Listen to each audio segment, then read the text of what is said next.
Why is quitting drinking such torture? You wake up in the morning, oh, never again. The afternoon, maybe just one. And then by the time the evening rolls round, you're pouring that drink. It's like a courtroom going on in your head. You've got the prosecution, you've got the defense.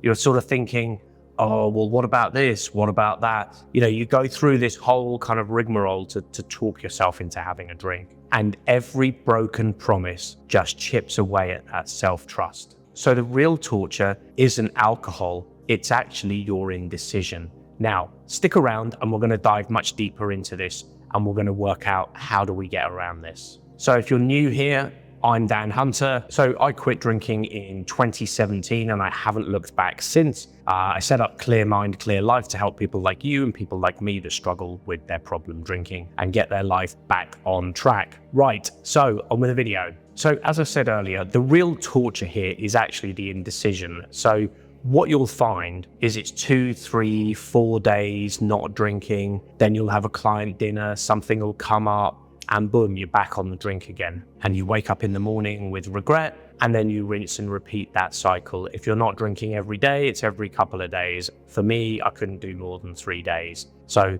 you're in that kind of rinse and repeat cycle on that hamster wheel. And what this is doing is the whole time is it's teaching your brain, I don't follow through. And the reason I know this is because I was this person and I know a lot of other people like this. I will hazard a guess that over the years, you are not as confident as you once were. Maybe you're not as outgoing as you once were. Maybe your life is much smaller than it once was. And slowly, over time, this is the message that you have been subliminally giving to yourself. I don't follow through. Sound familiar? And slowly that confidence erodes everywhere. So it's your business, your personal life, your gym habits, all of these things. Maybe you used to play tennis or hockey or football or something like that, and you just don't do that anymore. And then the thought of going back to it is like, oh no, I can't do that. But what you can do is you can drink every night, can't you? And I guess the point of all of this is I'm trying to get across to you that alcohol isn't just destroying your health,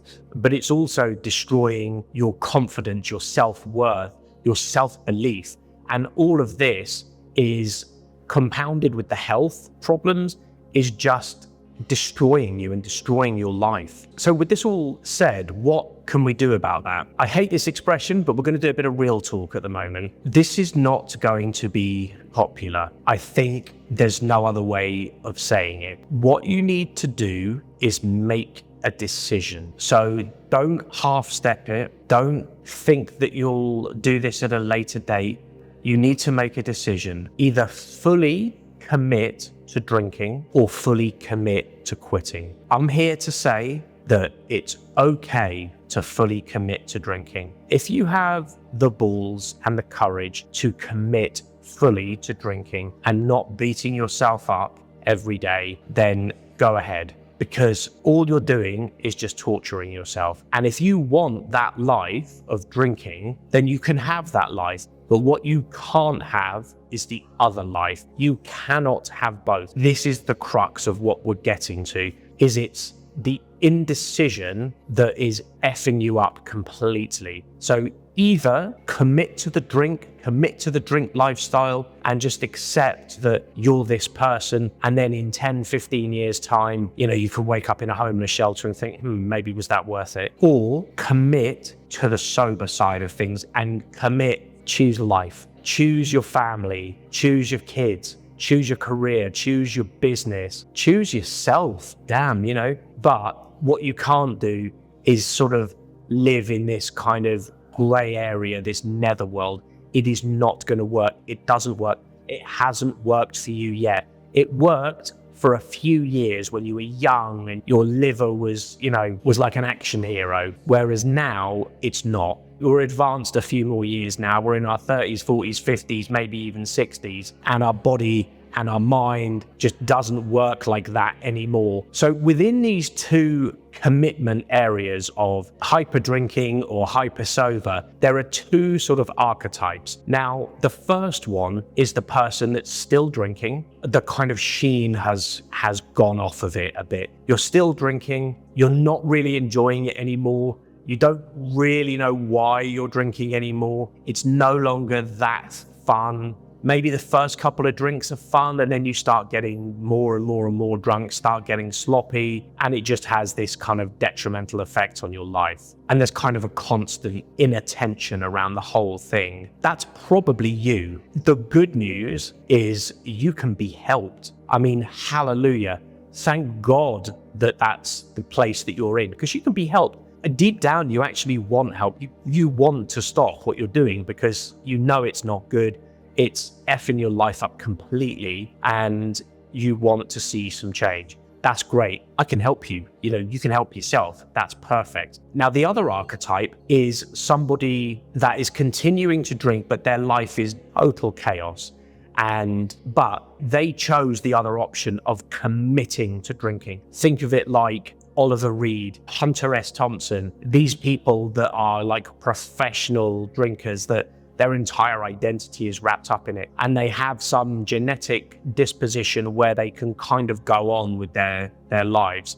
These are kind of 1% of 1% of drinkers, and you ain't it. I ain't it either. Those are the people that cannot be helped. They will never be helped. There was a famous UK footballer called George Best, who was an incredibly gifted individual, one of the best soccer players in the world. And, he just couldn't get off the alcohol. He even had a liver transplant and was sober for about a year or two, and then went straight back to drinking and died at a horrible early death. Anyway, that's a little bit morbid for now, isn't it? But I guess the point I'm making is that if you're person A, the person that, does want some change and is just not really enjoying the drinking anymore, then the great news is I can help you, and you can help yourself. And all you really need to do is to kind of cross that threshold and to really commit. And I know it's frightening because you don't know what's on the other side. Let's do a visualization exercise, okay? Say you're in a room and there's a door, and in the room it's foggy, there's a sulfurous smell,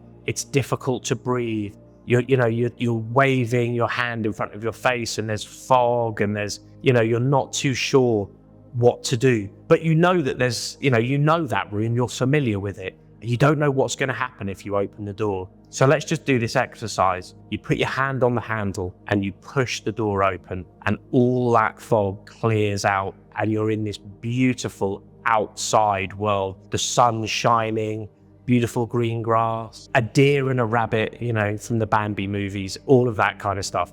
But visualization has power, okay? Just realize that all you need to do is cross the threshold. You need to take a leap of faith, because one thing is for sure, you cannot stay where you are. A great example, you're standing on the train tracks, okay? And in front of you, you can see the train coming. It's a big steam train, lots of smoke coming out the top of it, coal fire, and it's bearing down on you, the big cow shunt thing on the front. And the one thing you cannot do is stand still, because it's going to hit you. You either need to go left or right. You've got to make a decision. You are who I think you are, a business owner, somebody with a good career and, a bit of life experience behind them. You know that indecision is the killer. And that's what this whole video is about, is your own indecision that maybe you're not thinking about in that way, okay? I'm hoping this is shedding some light for you. Anyway, thank you for watching. Let's leave it there. If this resonated, if you want some help, book a call with me below. Even drop a comment. I read them all, I answer them all. I'm hoping that resonated with you. And if it did, and you want some help, you want to decide to be that person that gives up the booze, you're sick of that whole not enjoying drinking anymore, and it's just become this kind of ingrained habit that you don't know how to get out of. If you've made that decision, book a call with me below, and I will help you. And if at the end of that call you decide it's not for you, that is totally fine. I'm not a pushy person. I only help people that want help. So book that call. But until next time, thank you for watching, and I will see you in the next one.